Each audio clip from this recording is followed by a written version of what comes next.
All right, guys, I have another repeat on the channel. I know I'm kind of cycling back around to certain models, but here's a Dan Henry 1962.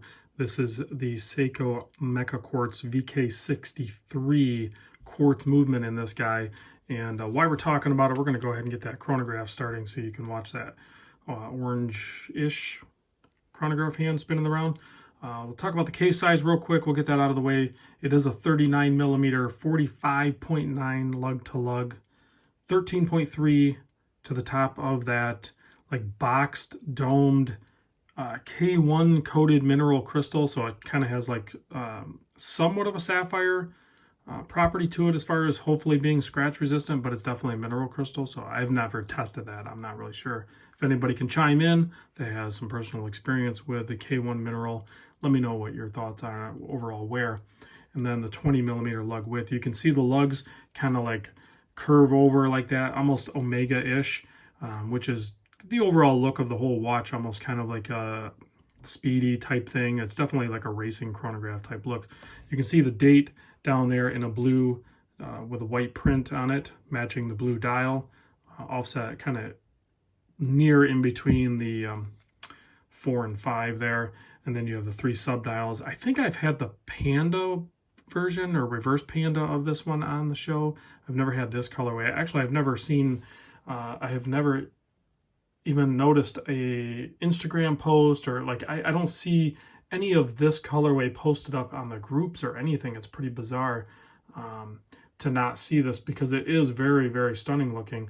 I'll try to do a close up here, but you can see it's a really good, almost like cobalt blue.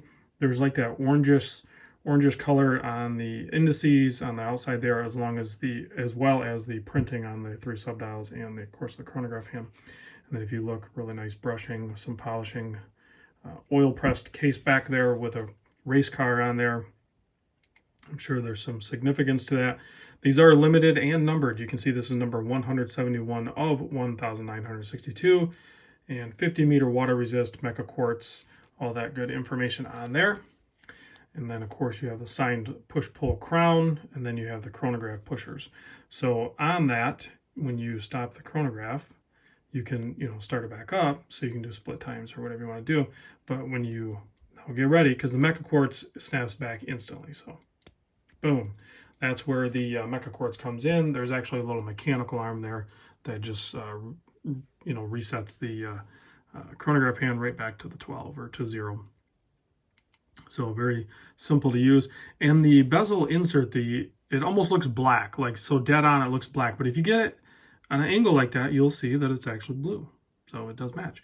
And then this one, I don't know if all of them came with these straps or if you opted for different straps, but the Dan Henry straps are really nice too. Quick release bars there.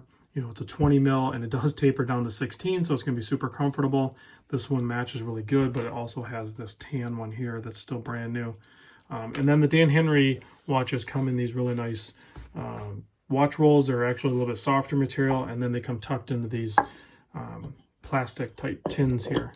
So those are pretty cool. Let me pop this guy on wrist so you can see what it looks like on my formerly 7 1/4 inch wrist. I don't know what it is right now. It's got to be close, but I'm trying not to get it too tight. But you can see there, very clean and classic looking.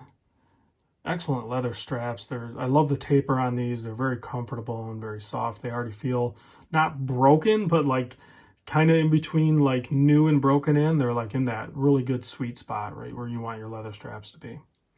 So big thanks to Craig for sending this in, and actually Patreon of the Random Rod channel, Mr. Brad actually did purchase this watch. So as soon as I'm done with this video, I'm going to box it up and send it over to Brad. I'm not sure if there's any lume on this. Let me test it here real quick. I think there is. Yeah, there's some lume. Let's see what we can notice for lume with the lights off. Oh yeah. I mean, I charged it a little bit, and it's, it's always looks a little bit brighter on camera, but it's kind of cool. There's like those green lines going everywhere because you have the 3 different subdials all pointing in different directions, plus the hour and minute, and then the orange pips all the way around on the outside of the indices there light up. So I'm sure it's not very potent and it's not going to last super long, but it's cool just to play with. So, all right, guys, thanks for watching. I'll catch you on the next vid.